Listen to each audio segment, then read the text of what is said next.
Halo pemirsa, apa kabar? Senang sekali saya Raden Marlias dapat kembali menemani Anda dalam sebuah program talkshow yang syarat informasi inspiratif untuk Anda dan juga keluarga. Inilah Bincang Sehati.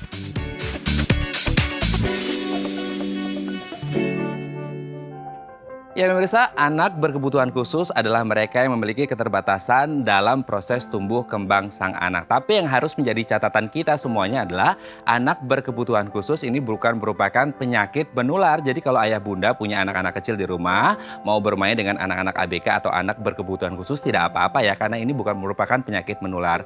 Dan setiap orang tua yang memiliki ABK ini pasti memiliki perhatian yang ekstra lebih untuk anak-anaknya. Apalagi di masa pandemi seperti saat ini di pandemi COVID-19. Nah inilah topik yang akan kita bahas hari ini, terapi ABK di kenormalan baru. Namun sebelum kita membahas lebih dalam tentang topik kita hari ini, kita akan membahas terlebih dahulu beberapa mitos dan fakta yang ada hubungannya dengan ABK.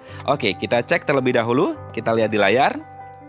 Yang pertama adalah anak autisme tidak memiliki emosi dan kasih sayang. Ini banyak yang mengira anak-anak autisme ini hanya bisa marah-marah, mungkin kemudian main sendiri. Mereka tidak memiliki emosi dan kasih sayang. Apakah benar seperti itu atau tidak? Kita tidak tahu ya, karena memang agak sulit untuk menggali informasi dari anak-anak autisme. Apakah memang mereka memiliki emosi atau tidak, kasih sayang atau tidak, seperti itu. Tapi saya yakin bahwasanya setiap anak-anak pasti memiliki kasih sayang. Itu nature-nya anak-anak, apalagi untuk di ring satunya mereka, yaitu orang tua dan juga keluarga. Walaupun mungkin kita tidak bisa menggali apakah memang mereka memiliki emosi, emosi sedih, emosi bahagia, kecewa, takut seperti apa, tapi saya yakin mungkin di dalam dirinya ada emosi seperti itu, yaitu pendapat pribadi saya, tapi kita tidak tahu ya, nanti kita akan tanyakan ke yang bersangkutan.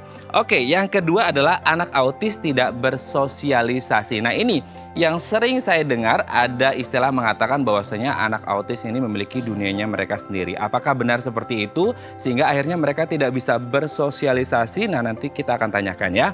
Oke, kita lanjut yang ketiga. Anak dengan autisme tidak dapat berubah dan tidak bisa hidup mandiri. Ini yang sering saya dengar adalah kehidupan mereka itu statis, tidak dinamis seperti itu. Sehingga akhirnya mereka juga tidak tahu apakah ada perubahan yang signifikan dalam kehidupan mereka. Sehingga akhirnya yang diharapkan oleh setiap orang tua adalah ketika anak-anak kemudian tumbuh berproses menjadi orang dewasa, akhirnya anak-anak ini bisa hidup mandiri. Karena selama ini juga saya sebenarnya belum pernah melihat juga apakah kemudian anak-anak berkebutuhan khusus ketika mereka bertumbuh menjadi orang dewasa, mereka bisa hidup mandiri, hidup sendiri, melakukan semuanya sendiri, atau masih perlu bantuan dari orang tua. Ini nanti akan kita tanyakan apakah memang benar seperti itu, memang bisa hidup mandiri sendiri, semua dilakukan sendiri, atau masih harus dapat bantuan entah itu dari orang tua ataupun juga keluarga. Nah nanti kita akan tanyakan langsung. Bagi Anda yang punya pertanyaan, Anda bisa bertanya kepada kami di nomor 0212903244 atau Anda bisa DM Instagram kami di @bincangsehati .itv. Kami akan segera kembali, tetap di Bincang Sehati.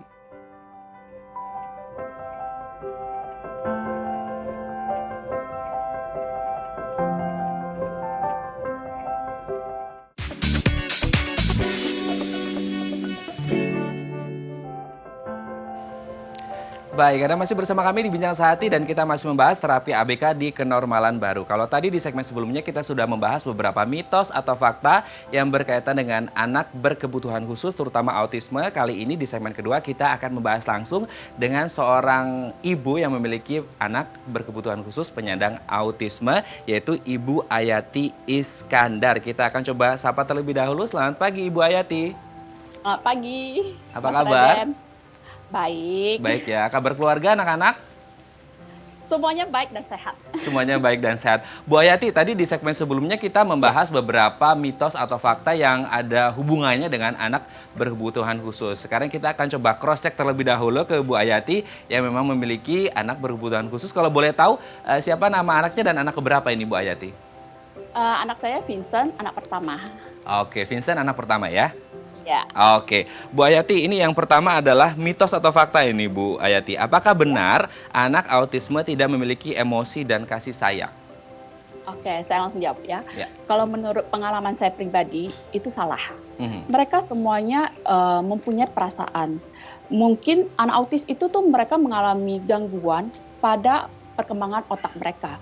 Namun perasaan mereka sama seperti anak normal lainnya, mereka semua memiliki itu. Cuman kendalanya untuk anak autis, mereka itu bingung mengungkapin perasaan apa yang mereka rasakan. Apakah itu rasa sedih, senang, dan sebagainya. Dan disinilah peran orang tua kita mengajarkan ke anak berkebutuhan khusus itu bagaimana mereka mengungkapkan perasaan yang mereka rasakan dan apa perasaan itu. Apakah itu perasaan yang dia rasakan itu marah atau apa itu. Disinilah peran orang tua dan tidak bisa digantikan oleh mungkin terapis atau segala macam. Itu nggak bisa. Karena memang benar-benar harus kita orang tua sendiri yang turun tangan. Karena kita punya koneksi langsung dengan anak itu. Dan itu sudah saya lakukan dan terbukti. Oke, memang berarti anak-anak berkebutuhan khusus ini memiliki emosi dan kasih sayang. Hanya tidak semua orang bisa merasakan itu. Hanya orang-orang tertentu, katakanlah seperti seorang ibu atau ayah yang memang bisa merasakan bondingnya secara langsung seperti itu ya? Iya, Oke, betul, berarti ini adalah mitos belaka. Faktanya adalah memiliki emosi dan kasih sayang. Karena memang mereka bisa saling menyayangi seperti itu ya? Oke, kita lanjut yang kedua, Bu Hayati. Mitos atau fakta, apakah benar anak autis tidak bisa bersosialisasi? Kan banyak yang orang bilang gini, Bu Hayati, anak-anak autis itu punya dunianya sendiri gitu. Jadi mereka nggak peduli itu dengan orang-orang lain ada di sekitarnya, mau jungkir balik kayak mau ngapa-ngapain kayak gitu kan. Itu ada yang bilang nggak akan peduli karena mereka punya dunia sendiri. Bener nggak sih, Bu Hayati? Untuk awalnya benar, saya bilang. Untuk awalnya. Karena anak autis itu kan tentu statis ya, otaknya mereka itu statis. Sehingga mereka juga bingung bersosialisasi itu seperti apa. Namun dengan pelatihan yang jelas dari orang tua, bersyukurnya saya pun pernah ngikutin pelatihan orang tua dengan pendekatan itu RDI, di mana kita tuh diajarin connect dengan anak. Nah, anak itu bisa bersosialisasi, cuman mereka tidak tahu bagaimana cara bersosialisasi. Saya rasa tidak hanya anak ABK ya, anak normal pun begitu. Pada saat mereka diposisikan di satu kondisi yang asing bagi mereka, itu mereka juga bingung, mereka butuh rasa secure, rasa aman. Dan itu jugalah yang diperlukan oleh anak ABK. Nah, bagaimana orang tua menghadapi hal ini? Pada saat anak ABK, mereka terjun ke satu lingkungan yang mungkin asing bagi mereka. Tolong dampingi mereka. Jangan kita sebagai orang tua merasa gengsi lah segala macam, jangan. Tapi dampingi mereka, beri mereka rasa aman, secure itu. Dan perlahan-lahan pada saat mereka merasa aman, mereka akan memulai membuka diri. Dan sosialisasi itu akan timbul secara alami. Dan itu benar-benar bisa terjadi. Oke, berarti intinya adalah approachment dan treatmentnya. Betul. Oke, Jadi berarti mitos bagaimana bagi cara saya kita... salah. Betul, bagaimana cara pendekatan dan bagaimana how we treat them-nya itu yang harus benar supaya kita sama-sama tahu bahwa ternyata anak-anak ini bisa bersosialisasi seperti itu ya. Oke, kita lanjut ke mitos fakta yang ketiga, Bu Hayati. Apakah benar anak dengan autisme tidak dapat berubah dan tidak bisa hidup mandiri? Ini banyak yang menyaksikan kemudian anak-anak ini aja dari kecil sudah tidak bisa mandiri, apalagi kalau sudah gede gitu kan. Banyak hal yang harus dilakukan, akhirnya mereka akan tetap butuh orang tua atau orang-orang di sekitarnya seperti keluarga. Benar atau tidak? Tidak. Mungkin kalau benarnya itu mereka itu awalnya itu susah ya menghadapi segala macam. Mereka tidak tahu kalau mereka mentok di satu masalah bagaimana problem solvingnya. Tapi semua itu balik lagi dengan pendekatan yang kita lakukan sebagai orang tua, kita bisa mengajarin anak. Dengan cara apa? Kita mengajarkan anak, kita harus lihat level kemampuan anak itu seperti apa. Kita harus mempelajari dulu. Orang tua tidak bisa mengajari anak ABK itu dengan skill kemampuan yang orang tua miliki. Jadi orang tua maunya ini, ya diajarin ke anak seperti ini, itu nggak bisa. Tapi kita harus mengajari anak berkebutuhan khusus sesuai dengan kemampuan anak tersebut. Dari segi kemandirian segala macam, kita juga harus ngajarin mereka dari kemampuan dia. Perlahan-lahan anak itu bisa hidup mandiri layaknya anak normal. Itu. Oke, intinya adalah pada bagaimana kita melatih mereka seperti itu. Karena sebenarnya kalau berbicara tentang kemandirian, tidak hanya ABK, anak-anak yang pada umumnya pun kalau tidak dilatih sejak dini juga tidak bisa hidup mandiri seperti itu ya. Betul. Nah, memang harus ada pelatihan khusus dan orang tua ini berperan sangat penting untuk menentukan masa depan si anak ya, seperti itu. Dan beruntungnya Vincent memiliki seorang ibu sangat luar biasa, Ibu Hayati. Bu Hayati, tapi kalau kita berbicara tentang anak berkebutuhan khusus, katakanlah seperti Vincent, kapan Ibu mengetahui bahwa Vincent adalah anak berkebutuhan khusus dan bagaimana pendekatan pertama kali dilakukan oleh Ibu Hayati? Oke, Vincent itu pertama kali saya mengetahui anak saya berkebutuhan khusus itu sekitar dia setahunan. Setahun. Dan pada saat itu saya juga pribadi orang yang awam yang tidak mengerti sama sekali autis itu apa. Jadi kita jujur kewalahan ya, sama suami juga saya kewalahan. Kita mencari berbagai informasi, baik itu di sosial media ataupun di buku-buku segala macam, kita mencari informasi. Dan memang pada saat itu tuh informasi tentang autism itu agak susah ya, di tahun 2009 itu agak susah. Jadi begitu kita tahu ada terapi segala macam, itu pertama yang kita lakukan. Dan pendekatan ke anak sendiri pun ya kita berusaha yang terapi ajarkan ke kita, apakah mungkin untuk menarik perhatiannya suara kita lebih kencang segala macam. Jadi kita step by step kita lakukan semua hal itu gitu loh. Oke, bagaimana Ibu Ayati melihat stigma yang ada di masyarakat tentang ABK? Oke, kalau stigma di masyarakat tuh bervariasi ya. Ada yang ya maaf menganggap anak ABK itu anak yang ada yang bilang kemasukan lah, ada yang bilang kayak seperti orang gila dan bla bla bla. Jadi sebenarnya kita tidak bisa menyalahkan mereka. Kebanyakan tuh masyarakat itu mereka bisa berstigma begitu karena mereka juga mungkin seperti saya dulu tidak mengerti apa itu autis. Dan untuk orang tua yang mempunyai anak berkebutuhan khusus pun, itu kan kebanyakan sebagian masih menutup dirinya kalau mereka itu mempunyai anak berkebutuhan khusus, gengsi lah segala macam. Jadi menurut saya orang tua yang mempunyai anak berkebutuhan khusus, kita tidak perlu takut, kita tidak perlu gengsi. Kita sampaikan ke masyarakat kalau misalnya pada saat anak kita di luar, anak saya autis, sehingga mereka pun perlahan-lahan akan mengamati dan mengerti autis itu seperti apa, gitu loh. Jadi mungkin untuk orang tua ABK di sini yang masih tertutup untuk masalah anak berkebutuhan khusus, mungkin boleh kasih sedikit masukan, kita tidak perlu malu. Mereka bukan penyakit, mereka bukan makhluk aneh. Tunjukkan mereka juga bisa hidup normal. Iya. Gitu. Karena mereka adalah berkat Tuhan yang dititipkan oleh orang tua. Betul. Kepada orang tua ya, oke seperti itu. Jadi jangan pernah malu, jangan pernah minder, karena bagaimanapun mereka adalah berkat yang dititipkan oleh Tuhan kepada kita semuanya untuk menjadi pahala kita mungkin nanti di surga ya. Oke, suka dukanya apa sih Bu Ayati kalau boleh cerita? Kalau dukanya dulu kali ya. Kalau duka itu pasti banyak ya.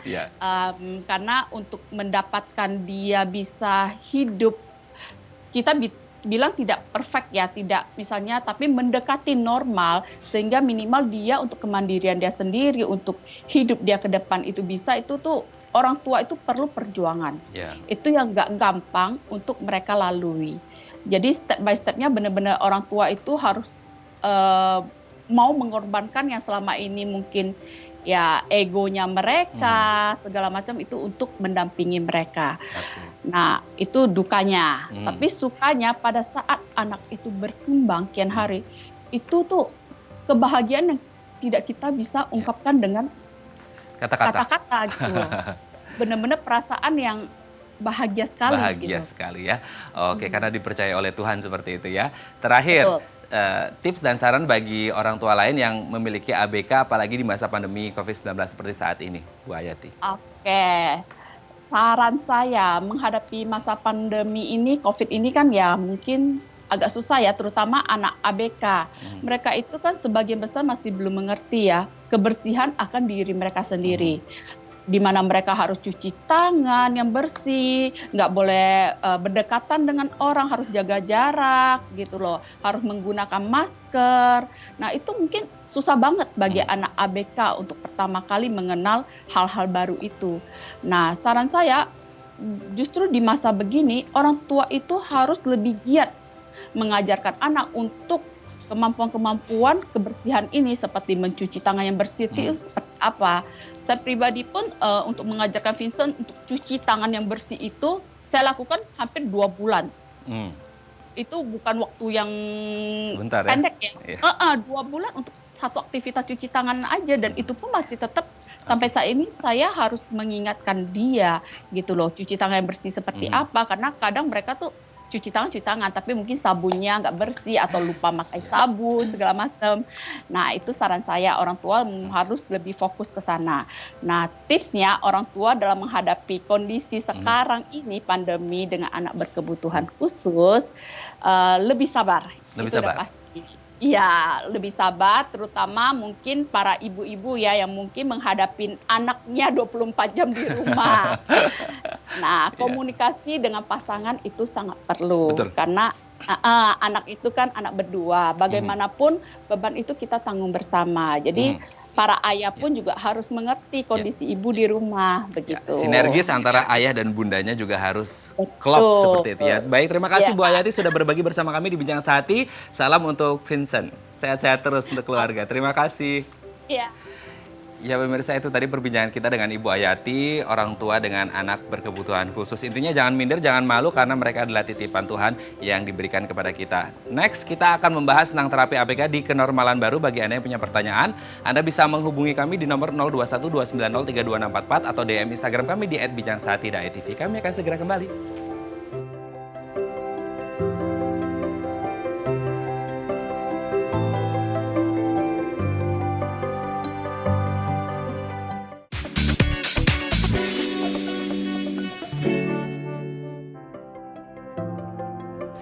Baik, Anda masih bersama kami di Bincang Sehati dan kita masih membahas tentang terapi ABK di kenormalan baru. Kalau tadi kita sudah membahas beberapa mitos fakta seputar ABK, kali ini kita akan membahas bagaimana cara menerapi ABK di kenormalan baru. Bagi Anda yang punya pertanyaan, Anda bisa menghubungi kami di nomor 0212903244 atau DM Instagram kami di @bicangsehati.tv. Dan saat ini sudah hadir bersama kami di studio Bincang Sehati Jessica Miranda, MPSC Psikolog dari Perhati Counseling and Care Center. Ya, kita langsung sapa. Selamat pagi Miss Jessica, apa kabar? Ya, selamat pagi Mas. Hari ini cantik sekali.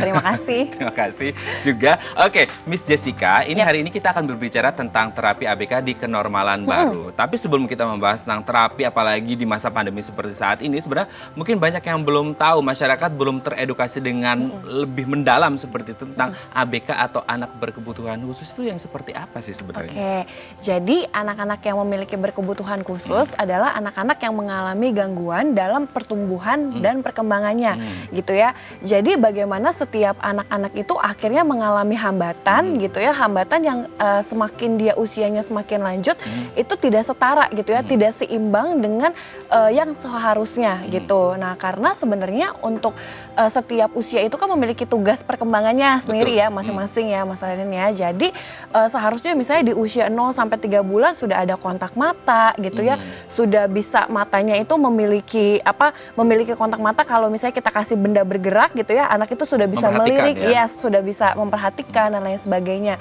Nah, itu bisa salah satu tolak ukurnya. Nah, apa sih bedanya pertumbuhan dan perkembangan, Nah, gitu ya? Nah, oke. Mungkin secara fisik dan non fisik atau seperti apa? Yes, betul. Oh, Jadi kalau perkembangan itu lebih kepada kematangan fungsi alat tubuh gitu ya. Jadi misalnya telinga gitu ya, telinga itu untuk auditori, untuk mendengar seperti itu. Lalu untuk mata secara untuk visual. Nah, kalau untuk tangan gitu ya, itu adalah hal-hal yang berhubungan dengan motorik halus yang nantinya menulis, lalu misalnya untuk memegang sendok dan lain sebagainya. Nah, sedangkan kalau yang berikutnya gitu ya, untuk pertumbuhan itu sendiri itu sesuatu yang secara fisik, lingkar kepala, berat badan, tinggi badan, seperti itu gitu. Berarti memang kalau anak berkebutuhan khusus ini berdampak pada pertumbuhan dan perkembangannya, fisik dan non fisiknya? Yes, betul. Tapi memang kan secara keseluruhan untuk anak berkebutuhan sendiri itu kan sebenarnya luas banget ya, Mas Raden ya. Jadi ada anak-anak dengan tunagrahita, tunarungu gitu ya, atau yang tadi mungkin seperti segmen sebelumnya gitu ya dijelaskan itu anak-anak yang memiliki autism gitu. Terus ada attention deficit hyperactivity disorder seperti itu. Jadi sangat luas sekali ya. Sangat luas sekali ya cakupannya dan memang ada sub-subnya lagi gitu ya. Oke, tapi pada kondisi seperti apa sih anak-anak ini bisa dikatakan berkebutuhan khusus dan di range usia berapa kira-kira itu bisa dilihat oleh orang tua atau sekitar bahwasanya anak ini berkebutuhan khusus? Oke, nah jadi anak-anak berkebutuhan khusus itu kapan gitu ya dikatakan seperti itu? Apabila memang anak-anak tersebut itu tidak mandiri, artinya tidak bisa menyelesaikan tugas-tugas perkembangan seperti yang tadi saya sudah sebutkan, tidak bisa menyelesaikan itu dengan baik gitu. Nah sehingganya mungkin kalau kita tahu nih ada sekolah inklusi, sekolah anak-anak berkebutuhan khusus, itu artinya memang butuh penanganan yang lebih ekstra gitu ya, butuh sesuatu yang memang lebih bisa mengoptimalkan tumbuh kembangnya. Nah jadi kalau untuk anak-anak dengan tipikal, dia bisa bicara sendiri gitu ya, sesuai dengan tugas perkembangannya, bisa berjalan memang sesuai dengan tugas berkembangannya. Jadi, tapi ini berbeda dengan anak-anak berkebutuhan khusus yang harus melakukan terapi. Oh, oke. Seperti itu. Kalau anak-anak yang tipikal itu berarti apakah memang mereka memiliki ciri-ciri khusus yang memang mudah dikenali atau seperti apa? Yes.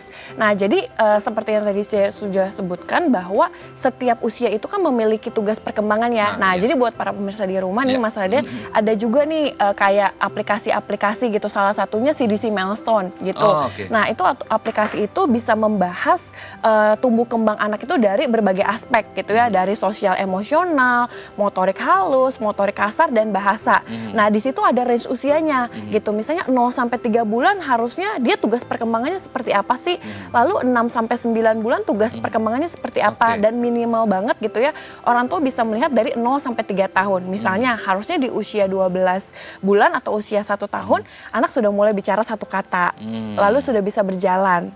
Lalu kita mundur lagi nih gitu ya, di usia 9 bulan ketika mendengar suara dia sudah mulai ada respon menoleh seperti itu. Nah jadi kapan sih gitu ya kita tahu bagaimana anak itu apakah anak itu termasuk berkebutuhan khusus? Nah itu bisa dilihat dari tugas perkembangannya sedini mungkin. Berarti orang tua juga harus teredukasi dengan baik tentang fase-fase tersebut untuk mengetahui apakah anaknya ini berkebutuhan khusus atau tidak ya? Yes, betul nah, banget. Ini PR orang tua juga karena ya. memang intervensi dini itu sangat penting ya buat setiap orang tua. Emang harus care ya, Yes. care seperti itu. Oke, sebelum kita lanjut, kita akan coba baca DM Instagram dulu. Miss Silakan. Jessica, kita lihat di layar ada DM dari @pratiwi, I-nya 2 ya terakhirnya. Anak teman saya usia 5 tahun belum dapat berbicara jelas dan kurang respons. Apakah ini termasuk autisme? 5 tahun belum bisa berbicara dengan jelas dan kurang respon. Ini kayaknya kalau 5 tahun udah cukup besar ya. Yes, seharusnya Gimana sudah ini? bisa berbicara dengan kalimat, lalu juga mulai udah ada interaksi dengan orang lain ya. Nah sebenarnya kalau tadi pertanyaan apakah ini termasuk autisme atau tidak, tentu jelas sebenarnya ini harus penanganan lebih lanjut dan ada diagnosis dari profesional gitu. Karena sebenarnya saya bahas dari autismenya sendiri. Nah dari autisme sendiri itu ada 3 hal mendasar gitu ya. Ketika seseorang, yang pertama adanya hambatan dalam komunikasi 2 arah, yang kedua adanya hambatan dalam interaksi sosial, yang ketiga adalah memiliki gangguan perilaku. Nah, namun di sisi lain kita perlu tahu bahwa tidak semua anak-anak dengan memiliki keterlambatan bicara itu kita sebut sebagai autisme nih, Mas Raden. Tapi ada beberapa hal yang misalnya karena kurang stimulasi, lalu orang tua juga belum mengetahui bagaimana sih tugas perkembangan gitu ya di usia itu seperti itu. Dan banyak banget seperti yang ada beberapa yang bilang, oh kayaknya nih anak saya terlambat bicara, nggak apa-apa lah karena masih kecil. Jadi orang tua tuh memberikan toleransi yang besar. Nah menurut saya sih kalau autisme atau tidak itu termasuk salah satunya. Namun apakah betul gitu ya dia autisme, ya memang butuh pemeriksaan lebih lanjut terhadap tenaga profesional gitu. Tapi kalau yang tadi dilihat kurang respon itu yang paling kunci gitu ya. Bagaimana dia berarti kurang responnya tuh seperti apa? Apakah dia ketika dipanggil itu tidak merespon, apakah dia ada gangguan pendengaran? Menurut saya itu harus dicek juga ya. Atau hyperaktif juga. Betul. Tidak mempedulikan sekitar. Itu sebenarnya tidak masuk autisme ya? Betul gitu. Jadi untuk hyperactivity sendiri itu memang ada diagnosisnya sendiri nih Mas Raden. Namanya Attention Deficit Hyperactivity Disorder. Artinya adanya gangguan atensi atau konsentrasi dan hiperaktivitas gitu. Dan sebenarnya untuk anak-anak di usia 5 tahun gitu ya. Kalau tadi Mas Raden, oh janjian hiperaktivitas nih. Nah itu perlu tahu gitu ya. Karena bedakan anak-anak yang aktif dan hiperaktivitas gitu. Jadi kok kayaknya anak saya hiperaktif ya. Nah itu mesti lihat juga dari segi usianya. Karena di anak-anak di usia 5 tahun itu lagi masa eksplorasi, pengen tahu segala sesuatu gitu ya. Terus nanya mulu gitu ya. Terus rasanya masih egosentris gitu, seperti itu. Nah tapi yang membedakan antara aktif dan hiperaktif adalah tujuannya gitu. Jadi kalau misalnya anak-anak itu di bawah usia 5 tahun memang rasanya kok pengen coba segala sesuatu, nanya segala sesuatu, jangan-jangan memang itu rasa ingin tahunya besar, sehingga rasa eksplorasi eksplorasinya besar dan ketika dia tanya dia punya tujuan untuk ingin tahu. Nah, tapi dengan hiperaktif rasanya dia muter-muter, coba ini aja, hanya memang itu tanpa tujuan karena untuk mengisi aja gitu loh ya, mengisi rasa kayaknya kebutuhan energi yang besar. Nah, tapi itu tanpa tujuan. Jadi perlu kita perlu tahu lebih lanjut gitu ya. Makanya penting banget observasi. Nah, saya suka bilang kalau sama orang tua ya, Mas Raden, untuk kita pengen tahu bagaimana sih perilaku anak, itu adanya prinsip namanya OWL. Gitu. Nah, OWL itu O-nya adalah bagaimana kita observe gitu ya. Kita observe anak, lalu L-nya itu kita listen. Sebenarnya kata-kata seperti apa sih yang dikeluarkan anak? Pertanyaan-pertanyaan yang diajukan, apakah pertanyaan itu berulang kali atau sebenarnya anak itu sering bertanya, tapi pertanyaannya berbeda-beda, misalnya seperti itu. Nah, jadi ya selanjutnya ya seperti itu gitu. Jadi prinsipnya adalah memakai prinsip OWL, observe, wait gitu ya, dan listen. Wait itu artinya ketika kita observe, kita memberi jeda juga untuk slow down. Oke, jadi ini situasi seperti apa, anak ini berperilaku seperti ini di dalam setting apa saja, lalu kita listen gitu. Mendengarkan seperti betul, itu ya. jadi sehingga kita tidak reaktif. Oke. Tapi ini mungkin ada kaitannya dengan pertanyaannya Ibu Pratiwi tadi. Ada sering saya dengar seperti ini, Miss. Kalau anak-anak itu bisa bicara duluan, jalannya agak lambat. Kalau jalannya bisa lebih duluan, ngomongnya agak lambat. Nah, ini apakah ada hubungannya juga dengan gejala autisme? Takutnya orang pikirnya, oh ini jalannya udah cepet, ngomongnya masih agak lambat, nggak apa-apa deh gitu. Tapi takutnya itu gejala autisme juga atau bukan sebenarnya sih? Nah, sebenarnya kalau untuk gejala autisme sendiri gitu ya, seperti tadi yang sudah Ibu yang ada narasumbernya itu, ya memang itu kan sebenarnya bisa dideteksi dari sejak usia 1 tahun. Nah, apakah kalau bicaranya lebih cepat, lalu jalannya lebih lambat dan lain sebagainya? Sering kan kita dengar seperti itu ya? Betul. Nah, itu kita bisa balik lagi sesuaikan dengan tugas perkembangannya. Contoh, oke, ini anak ini udah bisa jalan nih di usia 2 tahun. Tapi ngomongnya dalam hal bicaranya, berbahasanya, satu kata pun tidak muncul. Artinya tuh udah masuk red flag ya, udah masuk bendera merah bahwa kok ada sesuatu ya, harusnya umur 2 tahun itu sudah ada 2 kata minimal gitu ya. Nah, tapi dia tidak muncul. Nah, apakah kita memberikan toleransi, dia udah bisa lari-lari, tapi kata-kata ini sama sekali tidak muncul, seperti itu. Nah, karena kenapa pentingnya kita tetap based on terhadap tugas perkembangan, karena kan itu banyak banget ya, di setiap usia ada tugas perkembangannya. Nah, minimal itu kita bisa lihat sebagai orang tua minimal 3 yang tidak tercapai gitu ya, tidak tercapai. Nah, sebaiknya itu melakukan intervensi dini seperti itu. Jadi gitu. Jadi kalau misalnya ada yang terlambat, menurut saya nggak apa-apa, tapi kita perlu tahu nih, perlu aware juga, perlu waspada. Betul, berarti memang lagi-lagi ini PR orang tua untuk mengetahui indikator-indikator apa saja yang harus dicapai ketika usia 6 bulan, 1 tahun, 2 tahun seperti itu ya. Oke, nanti kita akan lanjutkan lagi perbincangan kita. Miss Jessica ini sangat luar biasa, menarik sekali. Bagi Anda pemirsa yang memiliki pertanyaan, Anda bisa menghubungi kami di nomor 0212903644 atau DM Instagram kami di @binjangsahati.tv. Kami akan segera kembali, tetap di Bincang Sehati.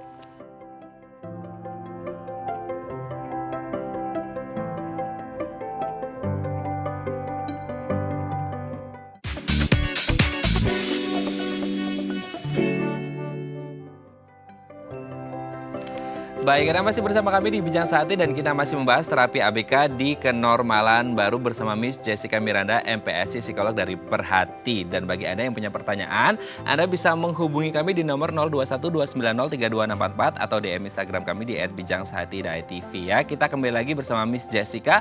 Miss, ini kalau kita hubungannya dengan kenormalan baru atau masa pandemi COVID-19 seperti saat ini kan tidak hanya ABK, sebenarnya kita semua juga dikekang gitu, di karantina mandiri di rumah, tidak boleh kemana-mana. Nah, mungkin ini agak berat untuk anak-anak ketika mereka harus dikekang beberapa bulan, tidak boleh ketemu orang lain, sehingga akhirnya mungkin ada emosi bermain di sana seperti itu. Nah, sebenarnya kegiatan atau aktivitas apa saja yang baik untuk anak-anak ini selama pandemi ketika mereka harus di rumah aja? Gitu? Oke, nah jadi untuk aktivitasnya itu sebetulnya disesuaikan lagi dengan jenis berkebutuhan khususnya yang seperti apa gitu. Tapi saya bahas secara general gitu ya. Nah, selama di rumah aja, yang pertama adalah orang tua itu harus mengenali apa yang menjadi kebutuhan anak. Yang kedua adalah orang tua perlu mengenali bahwa memang anak-anak berkebutuhan khusus ini memiliki gitu ya, atau untuk dengan rutinitas yang baru itu membutuhkan waktu cukup lama. Dan betul kayak tadi Mas bilang, itu itu sebetulnya tidak hanya buat anak-anak berkebutuhan khusus, tapi kita pun nih secara di dalam kondisi seperti ini adaptasinya secara terus-menerus ya. Betul. Seperti itu. Nah, untuk aktivitasnya sebetulnya bisa apa aja gitu ya, hal-hal apa aja yang dilakukan di rumah. Dan saya selalu bilang sama orang tua, jadikan pembelajaran yang di sekolah itu dipindahkan ke rumah sebagai media belajar, dan bagaimana semua ruangan yang ada di rumah itu sebagai ruang belajar anak. Contoh gitu ya, misalnya di ruang dapur, bagaimana anak-anak itu bisa diikutsertakan melakukan aktivitas-aktivitas rumah tangga gitu ya, memasak gitu ya, misalnya terus bikin kue bersama, terus mengadon bersama gitu ya, lalu juga bagaimana sih cara misalnya mencuci piring gitu ya dan lain sebagainya, atau misalnya memotong sayur yang sederhana, atau melakukan aktivitas-aktivitas yang selama ada di dapur. Lalu selain itu bisa menggunakan aktivitas juga yang ada di rumah gitu. Misalnya di halaman rumah gitu ya, bisa main lempar tangkap bola, main-main gitu. pasir. Main-main pasir gitu. Makanya yang tadi saya bilang bahwa jadikan yang paling penting sih memang orang tua lebih dulu ya mengetahui kebutuhan anak seperti apa gitu ya. Dan jadikan semua ruangan yang ada di rumah itu sebagai ruang belajar anak. Misalnya lagi mandi gitu ya, dia kan bisa sambil belajar bahwa bagaimana sih proses mandi yang betul gitu ya. Terus memakai baju gitu ya, lalu misalnya membuka baju, terus membuka celana, prosesnya dan lain sebagainya. Jadi lebih melatih kemandirian selama di rumah aja.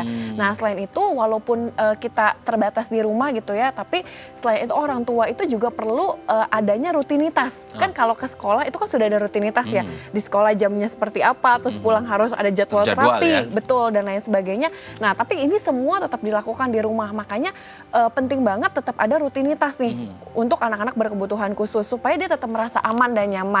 Nah, lalu yang berikutnya itu juga bagaimana anak-anak itu kita latih belajar lewat Zoom gitu ya, lewat media sosial gitu ya. Karena ada beberapa klien saya ternyata ketika dia sudah bertemu gitu ya lewat Zoom dengan teman-teman sekolahnya, terus ada gurunya dan itu ada interaktif ya. Jadi bagaimana bisa betul. Jadi itu kan kita bisa tembak ke TV gitu ya, terus bagaimana gurunya ayo satu, terus benar-benar interaktif dan tetap cheerful gitu ya, tetap ada ekspresi dan lain sebagainya. Dia senang karena kan dia paham, oh itu teman-teman saya yang memang tadinya sudah ada di sekolah. Dan itu sangat membantu karena betul tadi yang Mas Radin bilang, ketika situasi di rumah aja bukan kita aja ya, maksudnya orang dewasa bahkan anak-anak dengan tipikal dan berkebutuhan khusus pasti mengalami gejolak emosi yang luar biasa karena mudah bosan gitu ya. Terus jadi cepat marah, muncul perilaku-perilaku agresif dan lain sebagainya. Oke, ini memang harus menjadi perhatian dan orang tua harus berpikir bahwasanya kegiatan di rumah itu semua bisa dijadikan sarana pembelajaran ya. Betul. Oke, Miss Jessica, kita sudah ada penelpon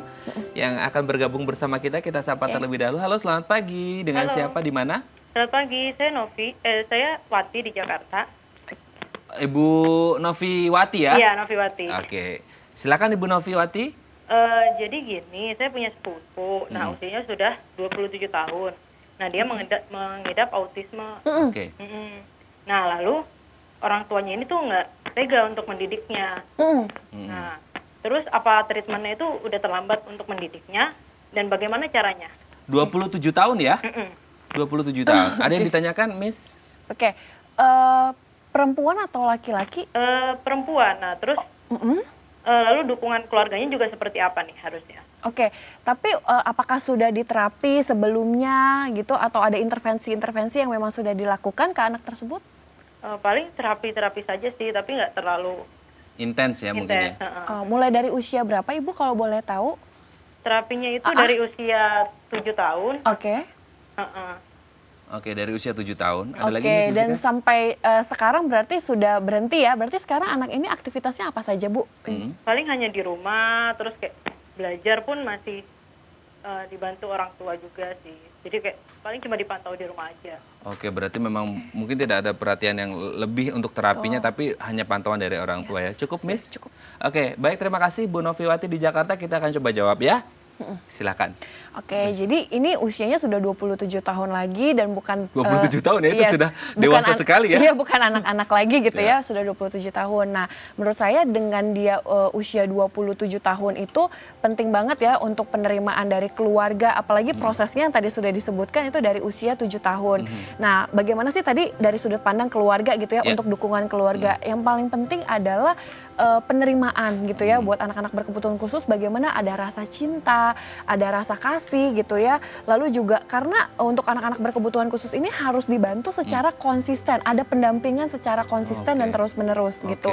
Nah, jadi apakah dia untuk anak-anak itu ya, apakah dia bisa mandiri dan lain sebagainya? Bisa. Nah, tapi saya perlu tahu nih, karena di usia 27 tahun ini apa saja sih kemampuan-kemampuan yang dia bisa lakukan, pertama. Yang kedua, dengan dia usia 27 tahun gitu ya, yang tadi saya katakan bahwa setiap usia ada tugas perkembangannya. Nah, kita perlu cek, nah di usia 27 tahun ini tugas perkembangannya dia setara usia berapa? Gitu, itu kan pasti berbeda penanganan betul, gitu ya. Nah, kalau misalnya terlalu, misalnya seperti anak let's say remaja ya 15 tahun dan lain sebagainya, artinya dia sudah bisa mandiri dong, logika kita anak 15 tahun sudah bisa mandiri gitu. Nah, tapi apakah dia secara pendidikan menulis dan lain sebagainya, nah itu memang harus tetap melatih dari basicnya gitu. Tetap kita harus latih kemandiriannya, life skillnya gitu ya. Apakah dia sudah bisa ke toilet sendiri gitu. Apakah dia sudah bisa untuk mandi, berpakaian gitu. Apalagi usia 27 tahun, apakah dia sudah bisa bermain ke tetangga gitu ya. Terus dia tahu ketika ke sebelah rumah nanti dia harus balik lagi nih ke rumah. Betul, seperti itu. Nah, hal-hal seperti itu. Nah, tapi yang paling penting dasarnya penerimaan lebih dulu gitu. Penerimaan lebih dulu, lalu lakukan memang intervensi dan menurut saya di usia 27 tahun ini tidak ada kata terlambat gitu Mas Raden. Jadi yang penting memang setelah dia penerimaan lalu ke profesional, lalu nanti ada intervensi-intervensi yang kita bisa lakukan gitu ya. Dan banyak juga sekarang sekolah tapi yang modelnya memang bekerja gitu ya. Jadi melatih menjahit, anak-anak berkebutuhan khusus melatih bagaimana dia membuat anyaman dan lain sebagainya. Nah, itu tetap bisa diberdayakan. Nah, tapi balik lagi kita harus tahu sejauh mana nih perkembangannya si anak ini dengan usia kronologis gitu ya. Kita bilangnya 27 tahun. Nah, usia mentalnya itu setara dengan anak usia berapa. Oh gitu. Tapi kalau berbicara tentang 27 tahun, mungkin ini menjadi pertanyaan Bu Noviwati juga tadi ya di Jakarta. Apakah 27 tahun ini masih harus tetap diterapi? Betul. Nah, sebenarnya kalau untuk terapi itu lebih ke life skill gitu ya. Jadi biasanya untuk anak-anak gitu ya yang punya 27 tahun yang atau menginjak usia-usia dewasa, kita latihnya itu untuk udah langsung ke dalam kehidupan sehari-hari. Nah, biasanya kan kalau buat anak-anak dia pergi ke tempat terapi gitu ya, ada ruangan terapi. Nah, tapi untuk usia-usia seperti ini langsung dilatih. Misalnya kita mau latih apa? Ngantri gitu ya. Langsung misalnya kita ajak ke bank gitu ya, atau misalnya kita bareng-bareng sama anak ini untuk ke supermarket dan lain sebagainya, terus mengantri ke kasir. Nah, terus kita langsung memperkenalkan, bukan lagi memperkenalkan angka gitu ya, tapi langsung nominal uang gitu. Nah, misalnya tukar ini gitu ya dengan uang segini, total belanja segini. Nah, berapa sih tukarannya? Jadi langsung ke perilaku adaptif gitu ya, langsung ke dalam kehidupan sehari-hari. Gitu. Oke, ya mungkin ini bisa menjawab pertanyaan dari Ibu Noviwati yang ada di Jakarta ya. Betul. Tapi memang harus dilakukan secara secara konsisten dan pengulangan. Itu penting banget kuncinya. Harus pengulangan terus dan konsisten karena mereka butuh untuk dilatih terus-menerus seperti itu ya. Betul. Untuk bisa mandiri juga. Oke, sekarang ada pertanyaan lagi dari live IG kita. Coba kita lihat apakah ada. Oke, kita dapat arahan dari sebelah. Apakah kalau ada orang tua dengan anak berkebutuhan khusus ini nggak tega gitu untuk mendidik anaknya? Kan biasanya dalam pikiran kita adalah kalau untuk mendidik ABK ini agak harus lumayan keras gitu kan. Toleransinya jadi besar banget ya buat anak-anak berkebutuhan khusus. Gitu. Apakah gimana nih caranya kalau orang tua nggak tega? Gimana ini Miss Jess? Nah, kalau ini banyak banget ya untuk klien-klien gitu ya yang ke saya rasanya nggak tega nih Miss gitu kan. Nah, pertama membuat saya gini, tujuan orang tua itu membawa ke terapi untuk apa? Untuk mandiri, betul ya gitu ya, untuk mandiri, terus dan kita tolong anak kita itu bukan untuk kondisi saat ini, tapi untuk 10 sampai 15 tahun yang akan datang. Nah, jadi gini, kalau tega itu, tapi tetap sayang nggak sih sama anaknya? Kita balikin lagi, oke tega, tetap sayang nggak sih sama anaknya? Jangan sampai rasa tega itu memiliki toleransi yang lebih besar, akhirnya jadi pembiaran. Gitu. Nah, jadi waktu waktu orang tua datang ke saya nggak tega, biasanya kita ajak diskusi lebih dulu, gitu. Nah, makanya penting banget Mas Raden ketika sebelum terapi gitu ya, kalau di klinik Perhati gitu ya, sebelum anak-anak berkebutuhan khusus di terapi, penting banget kita ada parenting coaching. Gitu. Jadi karena saya percaya, karena yang tadi seperti narasumber yang sudah Ibu Hayati. yes, Ibu Hayati itu tadi bagaimana bahwa pentingnya peran keluarga satu. Nah, yang kedua, kalaupun dia harus terapi, tapi 20 terapi itu seminggu hanya beberapa kali, dalam sehari ada 24 jam Ya, gitu ya. betul. Jadi menurut saya dan itu penting banget kayak untuk melatih cuci tangan aja selama 2 bulan. Nah, itu. Kan orang tua yang melatih ya, Ya. gitu ya. Apalagi di masa pandemi nggak bisa ke klinik dan lain sebagainya. Jadi menurut saya penting banget penerimaan dari orang tua dan orang tua mengerti dulu nih gitu bahwa tumbuh kembangnya seperti ini secara fakta, lalu apa yang ibu rasa dan kita juga lebih empati dengan orang tua, lalu juga orang tua maunya apa sih yang jadi harapan orang tua, apa sih yang jadi ekspektasi orang tua. Oke, ayo kita ketemu di Tampung tengah. ya. Betul, kita ketemu di tengah. Nah baru selanjutnya kita handle anaknya. Tapi kalau kita handle anaknya tapi orang tua nggak tega gitu ya, misalnya Bu, ini anaknya sudah bisa bicara Bu, tapi harus ada eye contact, kita langsung bilang gitu ya, misalnya harus, tapi Bu, itu kok kayaknya kalau keras-keras tuh kayaknya nggak tega, saya bisa ngerti gitu ya. Nah terus dia bilang oke, jadi kalau nggak tega, nah ini tugas-tugas perkembangannya akhirnya terlewat nih Bu. Untuk yang berikutnya kita harusnya ada program gitu ya. Biasa kalau terapi kan kita punya program jangka pendek, program jangka panjang. Nah kalau ibu nggak tega, akhirnya program yang ini nggak lewat. Nah nanti jangan salahkan kita kalau 6 bulan yang akan datang programnya masih akan tetap sama. Percayalah itu demi kebaikan sang anak, Yes. si anak inti sendiri ya. Oke, Miss, nanti kita akan lanjutkan lagi dan sepertinya ada yang masih akan bertanya nanti, Oke, tapi ya boleh. di segmen selanjutnya. Bagi Anda yang punya pertanyaan, Anda bisa menghubungi kami di nomor 0212903244 atau DM Instagram kami di @bijangsati.tv. Kami akan segera kembali.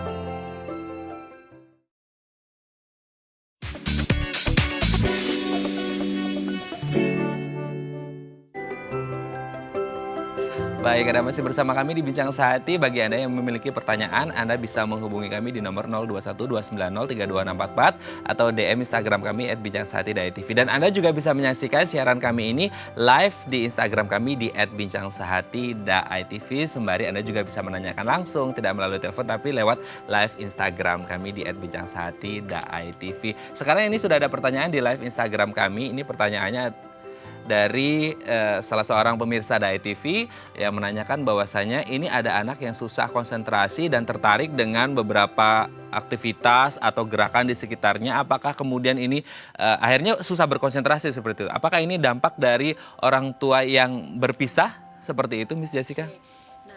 Yang tadi sudah dijelaskan, memang dampak dari perceraian orang tua itu pasti selain berdampak pada emosi si orang tua itu sendiri, juga berdampak ke anak. Nah, tapi buat anak-anak berkebutuhan khusus itu, dia tuh seperti cenayang gitu ya. Jadi sebenarnya dia paham gitu ya, dengan apa yang terjadi di dalam lingkungan, betul, terjadi apa yang di sekitarnya.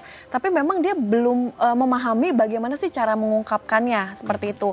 Nah, terlebih lagi, terutama sih sebetulnya untuk anak-anak berkebutuhan khusus lebih kepada kenapa dia memiliki gangguan konsentrasi dan lain sebagainya gitu ya, karena dari faktor stimulasi dari orang tuanya. Karena kan sebenarnya ketika orang tua bercerai itu kan pasti mengganggu psikologis si orang tuanya. Betul. Nah, mungkin yang tadinya orang tua itu melakukan pendampingan secara konsisten, lalu memberikan stimulasi yang secara berulang. Nah, tapi apakah itu mesti dilihat juga ya, itu dari berbagai sudut pandang, apakah akhirnya itu mengganggu gitu ya, mengganggu waktu dia bersama dengan anaknya, terus juga aktivitasnya jadi lebih dilakukan pembiaran, udahlah anak ini main aja lah, saya sediakan mainan. Nah, itu kan tanpa disadari itu juga berpengaruh ya gitu. Dan karena memang atensi konsentrasi itu juga harus dilihat nih Mas Raden dari perkembangan usianya. Nah, biasanya itu dikali 2 sampai dikali 3 dari usianya. Misalnya nih, jadi tidak serta-merta anak-anak yang kita bilang kayaknya ini kok nggak konsentrasi gitu ya. Nah, ini harus dilihat juga apakah betul-betul dampak perceraian ataukah memang dia ada berkebutuhan khusus ataukah memang itu setara dengan anak seusianya gitu. Seperti itu. Berarti memang harus mengetahui bahwasanya anak-anak ini sebenarnya punya respon dan juga orang tua menjadi peranan penting juga untuk tumbuh kembang si anak ini sendiri ya. Oke, terima kasih, semoga ini bisa menjawab pertanyaan dari pemirsa Dai TV yang di rumah tadi ya. Oke, Miss, kita lanjut ke segmen 5. Ini kita membahas tentang tips. Saya akan coba berdiri. Kita akan lihat di layar beberapa tips mengenali cara berinteraksi dengan anak berkebutuhan khusus. Kita lihat yang pertama adalah menyebut nama ketika berkomunikasi. Mungkin mereka agak susah untuk mengingat sehingga akhirnya mereka kita harus sering-sering nyebut nama gitu. Benar atau tidak ini? Oke, betul. Nah, jadi sebenarnya menyebut nama ketika berkomunikasi itu saya pikir tidak hanya buat anak-anak berkebutuhan khusus Semua ya gitu. Bahkan misalnya kita orang dewasa, gitu ya. Itu Iya. kamu manggil nama siapa Iya. seperti itu. Nah, apalagi anak-anak berkebutuhan khusus itu kan dia juga kesadaran dirinya sendiri, kesadaran akan lingkungannya itu kan perlu dibangun gitu. Nah, sehingga penting banget untuk kita itu menyebut nama ketika berkomunikasi. Nah, apalagi nih itu betul banget, apalagi memang jika ada nama-nama sebutan, misalnya sayang lah, terus nanti nama-nama misalnya namanya siapa gitu ya, terus kita panggil ada nama-nama panggilan. Nah, sebaiknya buat anak-anak tuh memang hanya satu lebih dulu, sehingga dia firm, oh saya Jessica, jadi ketika saya dipanggil Jessica, maka saya akan menoleh seperti itu. Oke ya, oke kita lanjut ke tips yang kedua. Membahas topik spesifik dan jelas. Jadi memang harus yang rinci ya, tidak boleh terlalu abstrak. Yes gitu, bahkan bukan hanya secara spesifik dan jelas, itu memang juga dijelaskan itu nggak hanya dalam bentuk kata-kata aja gitu. Karena kan memang secara pemahaman itu berbeda gitu ya. Nah, buat anak-anak berkebutuhan khusus itu selain kita jelaskan sesuatu yang konkret itu dan harus dengan cara-cara yang bervariasi. Dengan gambar gitu ya, dengan berbagai media, lalu dengan adanya suara-suara seperti itu gitu ya. Lalu juga dengan adanya gerakan dan yang paling penting adanya eksperimen langsung gitu ya, bagaimana dia mencoba sesuatu, menyentuh segala sesuatu seperti itu gitu. Oke, ada eksperimennya ya. Kita lanjut, tips selanjutnya adalah kontak mata. Nah, berarti harus kontak mata karena salah satu hal yang sulit adalah kontak mata juga. Betul, harus ada face to face interaction ya gitu. Karena kan buat anak-anak itu ya seperti yang itu ada gangguan secara fokus gitu ya. Lalu supaya dia aware bahwa oh dia ini lagi berbicara sama saya loh gitu. Nah, memang kontak mata itu secukupnya juga, bukan berarti dia selama sejam harus begini juga ya, harus benar-benar face to face ke kita gitu ya. Tapi misalnya ini siapa namanya gitu. Terus dia sebutkan nama atau misalnya ini Miss Jessica ya, ini Miss Jessica. Tapi ketika dia melengos-melengos, nah kita bisa arahkan kembali ke sini gitu. Oke, berarti memang harus terus kontak mata, dilatih, harus dengan ya lebih detail lagi gitu ke anak dan karena konkret ya. Dan konkret lagi karena memang anak berkebutuhan khusus ini memang perlu perhatian lebih dan perlu pengulangan tadi yang disebutkan ya, perlu pengulangan untuk mereka jauh lebih paham. Terakhir mungkin saran dan tips untuk orang tua yang memiliki anak berkebutuhan khusus apalagi di masa pandemi. Oke. Nah, buat anak-anak yang orang tua yang memiliki anak-anak berkebutuhan khusus, saya sarankan untuk nyantai gitu ya, untuk lebih santai, untuk lebih jadi jangan mudah tegang gitu ya, dan jangan mudah merasa gagal gitu ya. Kok kayaknya anak saya tuh beradaptasinya lebih lambat banget ya, kok kayaknya diajarin mencuci tangan lama gitu ya, kok diajarin pakai masker lebih susah dan lain sebagainya. Menurut saya penting banget untuk orang tua itu santai, dan jadi yang penting kuncinya adalah modeling. Kalau kita mau mengajarkan anak pakai masker gitu ya, nah penting banget untuk kita memakai masker di depan dia yang tadi kontak mata dulu. Seperti kita pakai masker, lalu bagaimana kita menyadarkan kita memakaikan ke anak. Nah, bentuk masker kan sekarang juga lucu-lucu nih ya Mas Raden ya. Nah, itu bisa coba, kita coba. Nah, kalau hari ini belum bisa dan anak belum mau, tidak apa. Besok kita bisa coba lagi. Menjadi role model gitu. Terima kasih Miss Jessica dari Perhati sudah berbagi bersama kami. Ini semoga menjadi informasi yang inspiratif untuk orang tua di rumah ya. Baik pemirsa, bagi Anda yang memiliki kritik dan saran, Anda bisa menghubungi kami di nomor 0889 8100 5000 atau bisa follow Instagram dan juga Facebook kami di @bincangsehati.tv. Saya Raden Madlias pamit, sampai jumpa dan selamat beraktivitas.